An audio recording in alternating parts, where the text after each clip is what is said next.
So good morning from the Big Cypress. So I'm in the middle of a cypress dome, and as you can see, it's a very chaotic, very busy surroundings. And so I thought this would be a good time to talk about composing a good image inside a chaotic forest or swamp scene like this one. Okay, so first of all, what I think works best is a wide-angle lens. And the reason for that is because the wide-angle lens is going to help exaggerate the distance between all the elements, like between my head and my hand.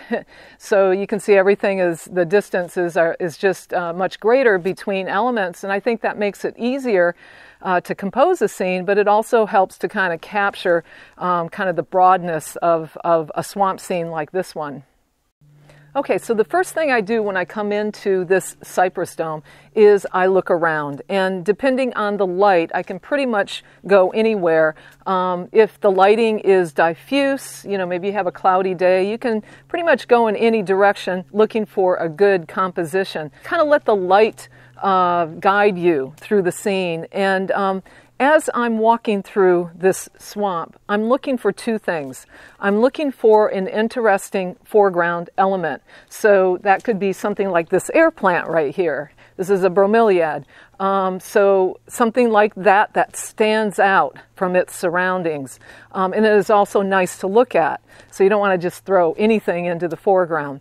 The other thing that I look for is depth. And what I mean by that is I'm looking for an opening in the forest. So I'm looking for, right now there's not a lot of water, but when there's high water levels in here, I like to see an opening where I can see the reflections of the trees on the water. So having that opening allows some depth into the scene so you can see the foreground leading into the background.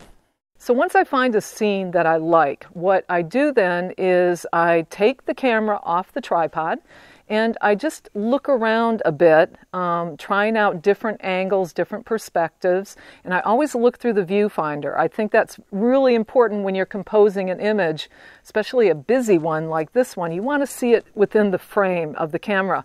So looking through the viewfinder, I'll move around to the left, to the right, I'll crouch down, I'll stand tall, I'll zoom in, zoom out, maybe angle the lens down, angle the lens up. So horizontal versus vertical orientation. So all of these are things that, that I'm looking through the viewfinder and trying to compose a good image. Once you're set up and you have a scene that you think you're going to want to shoot, and you've got a composition set up, what you're really wanting to look for are 7 things when you're composing a scene. And I know 7 sounds like a lot, but bear with me. Okay, so the first thing that I look for is visual weight or balance. So I'm looking at the elements in the scene and I'm trying to balance it out. So if I have a strong element on the right, I want to balance it out with something on the left. So visual weight and balance. The second thing that I look for is, of course, the foreground interest, as I mentioned earlier. So something that I can put in the foreground that looks nice and can help lead into the scene and also add to the balance of the scene. The third thing that I do is, especially with the foreground interest, is I use the rule of thirds. And so if you put that whatever it is, your bromeliad or whatever your foreground is, if you put that to the right or the left, it makes a stronger image. The fourth thing that I look for is separation. And what I mean by that is I mean distance between elements. You want important elements in your scene to have breathing room around them. So that's where the wide angle comes in handy because it helps to exaggerate that distance. The fifth thing that I look for is depth. And as I mentioned earlier, I'm always looking for an opening, and that's going to help lead the foreground into the background, or what I call the atmospheric part of the scene. The sixth thing that I look for is framing. How am I framing the scene? And this relates to balance as well, because typically in this type of environment, I have a lot of trees that I can use to frame the scene. And then last, what I'm looking for are distractions and things that I don't want in the composition. And that could be like just a broken branch that's just kind of in the way, and there's nothing wrong with going over there and pulling that out and taking that out of the scene. But also, when you're composing with your camera, zooming in, for instance, you can get rid of some of those unwanted elements just by maybe moving around a little bit. So let me give you some examples of images that are shot in here, what I shot today, and then also I want to share with you some photos from some very good Florida landscape photographers who've shot in this very same cypress dome. I have 3 images that I will share with you from today, and they were all shot from the same tripod position with only slightly different angles of view. So this first one is 16 millimeters, and you can see that what I'm trying to do here is I'm trying to use this bromeliad on the right as foreground interest, and then I'm trying to balance that with what's over here on the left, and you see there's these cypress knees in the water that kind of add this visual weight to this otherwise negative space, and above that you got some other bromeliads going on. And then between you have the water that kind of leads you into the background, so this kind of helps add some depth to the scene. You know, and then you have the bright sky up above, which is balanced out with the dark area in the bottom. What I didn't like was this area over here on the left. And then way over on the right, there's this busyness going on that I was trying to keep out of the frame as well. In this next image, I shot this at 18 millimeters, so it's slightly tighter than the previous one, and notice that that area that I didn't like before is gone. Took that out of there. The cypress knees become more prominent, so you know they add visual weight on the left, balancing out this bromeliad on the right. And you know, using the rule of thirds, and then also you know you have the water that leads into the background. Again, you see the depth going on here. And then last, this image you see here was shot at 22 millimeters, so it's very different looking.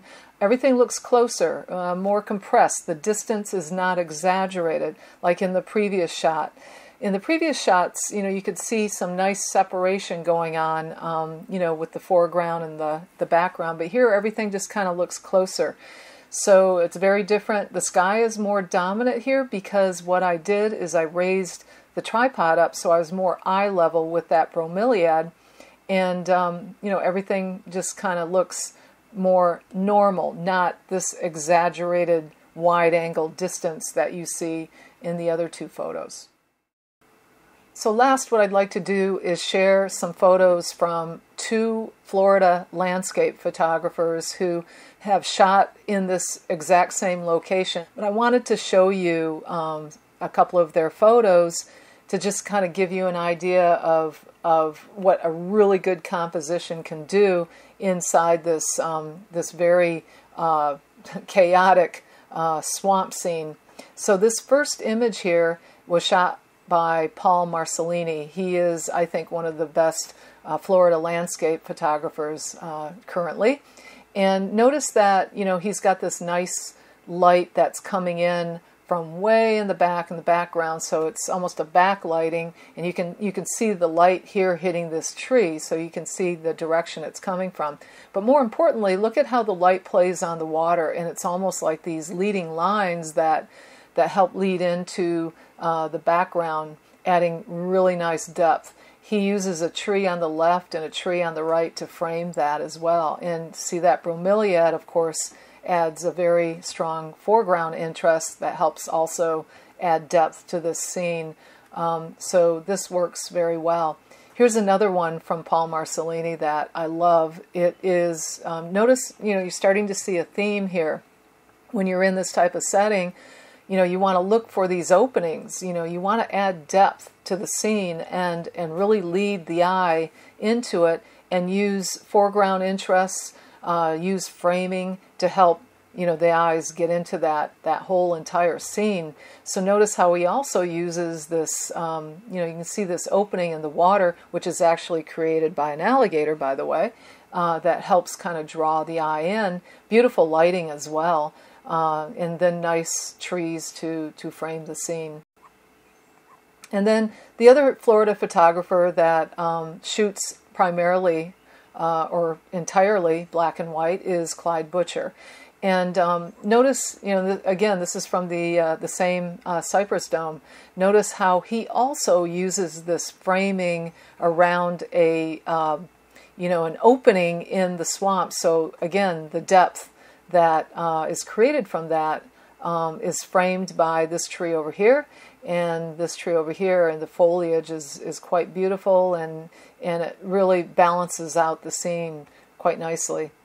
And then last, another scene where there's this opening right here, about 1/3 of the way in, right? And you have this tree in the front that's almost acting like a leading line that leads to that opening. Very cool composition here, and nicely framed with these trees.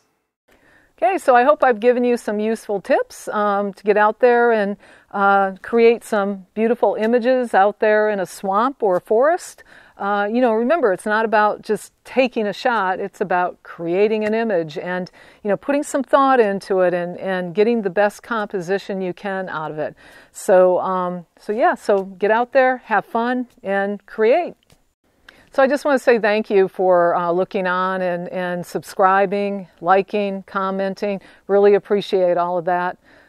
See you next time. At least half of a playing field, because there's no explaining what your imagination can make you see and feel. It seems like a dream, got me hypnotized.